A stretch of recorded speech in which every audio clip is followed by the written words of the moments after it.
Hello. हाँ hello, का करता रू हो? आई बालवा क्या खौराइल बा? और में से कौन हकरा बहनी के कहाँ के हो? केहू ना हो, हम आनर है नंजैया खानी मारे लगे अभी।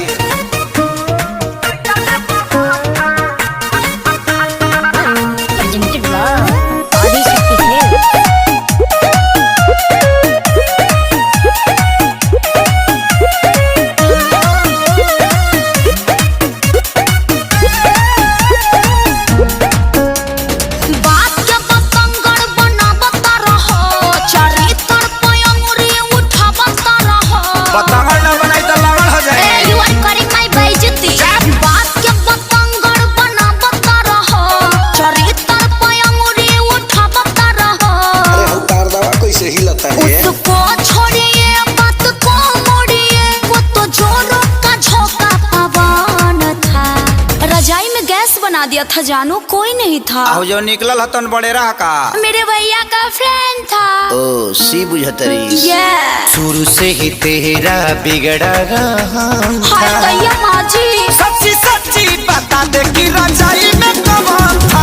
शुरू से ही तेरा बिगड़ा रहा था, सच्ची बता दे कि रजाई में कौन था। मेरे भैया का फ्रेंड था। बुरबा बुझतर मारा ना भी जाने दोनों जाए दिया ओकरा के खाए दी।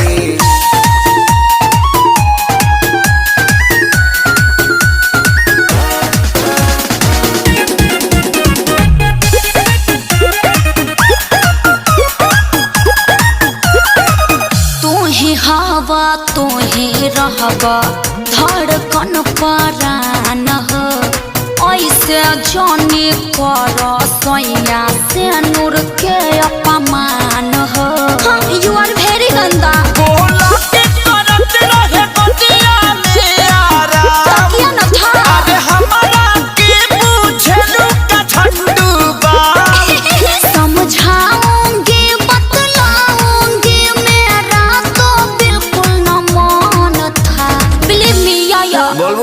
शुरू से ही तेरा बिगड़ा रहा था।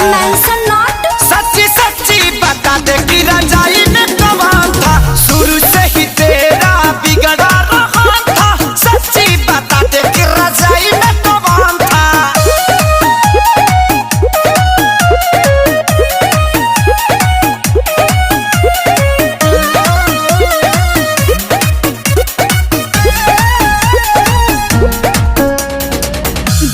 जनले बिना सुनले आहे पकर ये धर तार। काहे अखिलेश सजनवा वीडियो कॉल पर लड़ तार। देखिए हम लूच जाएंगे।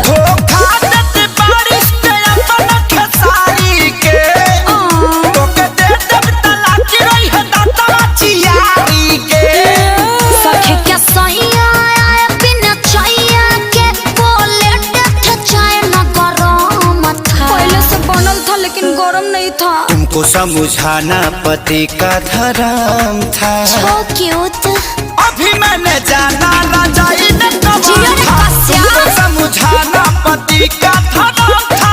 अभी मैंने जाना रजाई में कौन था। अरे रैंडम मचा के बजावा लो का फेर में पड़ल बड़ा। अब रजाई नॉट अलाउड। अगला महीना से पूरा प्रसूत आदमी बन जाएगा।